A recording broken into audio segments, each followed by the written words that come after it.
Hey guys, Ozzy here, and welcome to Ozpinions, a repository for my Ozpinion on television series, animes, products, and streaming services. Please stay tuned for more content. That would be very interesting. So we'd have 3 from each universe, which would seemingly mean that Tom Holland's Rogues Gallery is not being used, which actually makes sense if you listen to the idea that I have of what's going on. That could definitely be a framing point for why we have this build-up of revealing who the villain is when we didn't get that in, say, the initial Iron Man movie. We didn't get who the big bad was going to be back then, but now we're this is going to be the big bad, but is he going to be the big bad in each of the movies, each of those Avengers team-up movies? I don't think so. I think it's going to be the big bad at the end of that overarching story like we had with the Infinity. I believe there's going to be a lot of multiversal things here and there. I believe there's going to be a lot of team-ups coming from this. Obviously, we're going to see in Multiverse of Madness, Doctor Strange's Multiverse of Madness, we're going to see Scarlet Witch. She's going to not just, be a cameo, from what I understand. She's going to be participating in these events. So, we're looking at basically another team-up. I mean, if you want to call it what it is, back in the day, before it became so commonplace for certain heroes to go and work with other ones, there used to be Marvel team-ups where you'd have somebody who wouldn't normally team up with someone else or wouldn't normally interact with someone else. Like, in this instance, I'm trying to think of someone that might be relatable within the MCU. Someone like Cable. Overarchingly, he's in the MCU when it comes right down to it.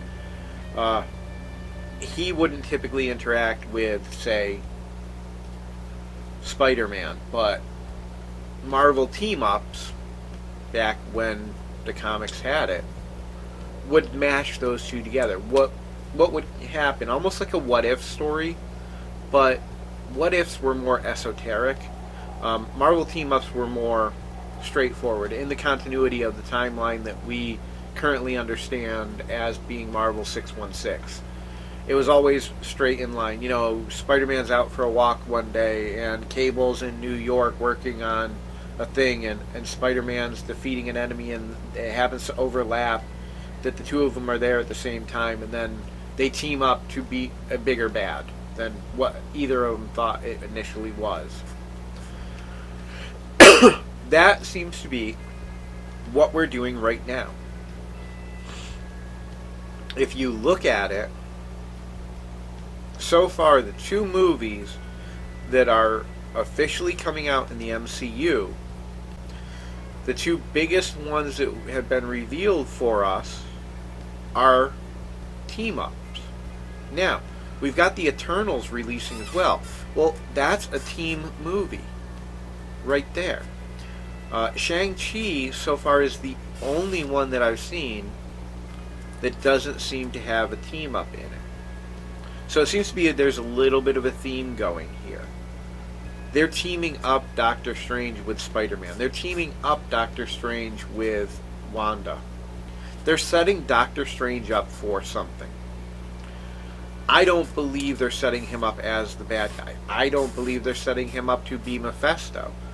I believe they're setting him up to be the next Tony or Cap, to be the next main leader, and what he's going to do is, like I said, he's going to help Peter achieve the best he can be, become the best Peter he can be, so that he can be his kind of like right-hand man.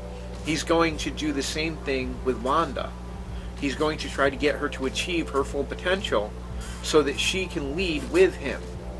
He's trying to make this next version of Avengers with him as like the overall leader, like we had with Tony. Tony was the one who was kind of bringing everything together. Yeah, Cap was the tactician and everything, but Tony was kind of the leader.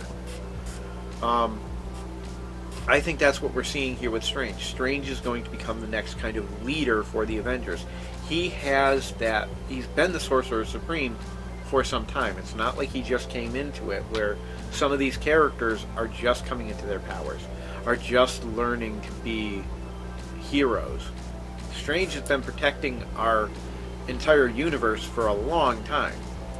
So him as a leader of the Avengers, or of the MCU style Avengers, I don't see as that far of a stretch. It could be something that we could see Marvel put into action. And as a writer, one way that I would do something like that would be to take this story that we've just seen and build him as the main character.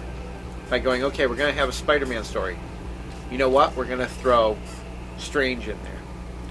Hey, we need to further develop Scarlet Witch before we can get her to the next set of movies. You know what? We'll throw her in with Doctor Strange. Perfect. He's the one who's bringing this next generation of leaders, not necessarily next generation of heroes. Because Spider-Man and Scarlet Witch are transitioning from the old generation to this new generation. But they were kind of like newer. So I believe they're going to be the ones who are going to be more in leadership roles. And that's what they're setting up here. We saw Cap, and we saw Iron Man, and we saw Thor all together. We saw the Hulk. The Hulk was never really a leader. Maybe more when he became the Professor Hulk in the later movie. You know, in Endgame, he kind of was a leader a little bit, but still a little bit timid and everything. Ruffalo's Banner tends to be a little more timid and stays in the background and doesn't get egotistical about his brilliance. Whereas you've got Tony, who's brilliant and is right there and like, you know what, I'm going to take this and we're doing it. He's very in your face. Ruffalo's Banner is much more subdued, much more quiet. When he needs to, he's in there. So I think putting Ruffalo fully into the Hulk, Professor Hulk, they needed to ramp up and have a little bit of that edge. In the comics, it happened. I remember back in the 90s, there was a series where the Hulk had purged his, the savage part of himself. He still had the anger, but he had purged the savage part for a while. And he became Professor Hulk, kind of. He was more articulate. He was able to use his mind just as much as his strength,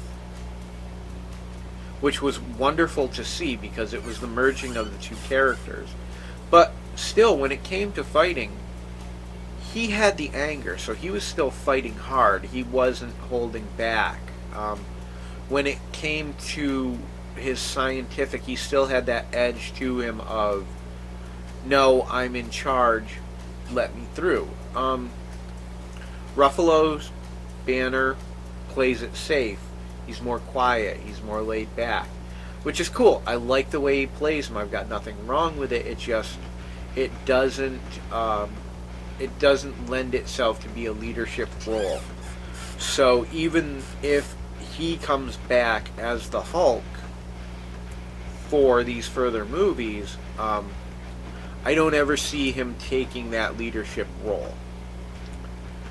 Thor has that egotistical, he's a prince, he can be a leader, he's done it before, but he's almost too egotistical. He has too much experience with it, that he's overconfident now. he makes a lot of mistakes based on the fact that he really doesn't think things through anymore. He just assumes, I've been a warrior forever, I've seen everything, I can handle it. So him in a leadership role, I don't really see either. At least not moving forward in the Avengers. Obviously, Cap is gone. And if Sam takes over as the Cap for this, he still doesn't have that experience. Bucky has it, but Bucky is, Winter Soldier is off still. There's still a lot going on there. A lot of trauma. I don't think he'd be a good fit for a leader. Black Panther is changing mantle, so again, too new. Really, when it comes down to it, the character that has the most experience throughout the universe itself of having the ability to be that champion and has shown leadership potential, although still being that egotistical like Tony was, is obviously Doctor Strange. So I don't believe it's too far of a stone's throw to say that he could be the next leader of the Avengers. So what we could be seeing in this current arc by adding him into Spider-Man is that's Marvel's way of saying this is the guy that is going to be running things. This is going to be the leader of the new Avengers, the next generation of Avengers. Whatever they're going to classify this as, because we've seen the passing of the old guard.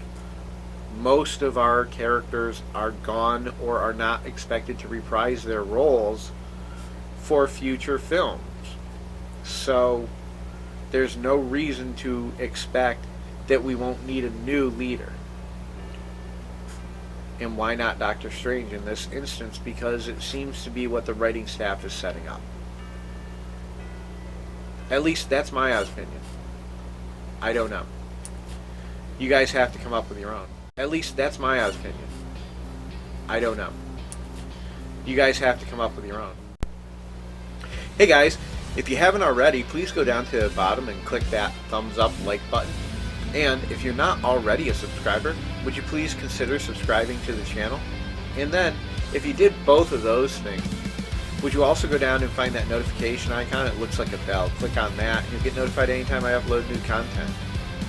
Guys, I love shooting these videos for you, and I hope to be doing this for a long time coming. You guys have a wonderful day, and I'll talk to you later. Ozzy out. Bye.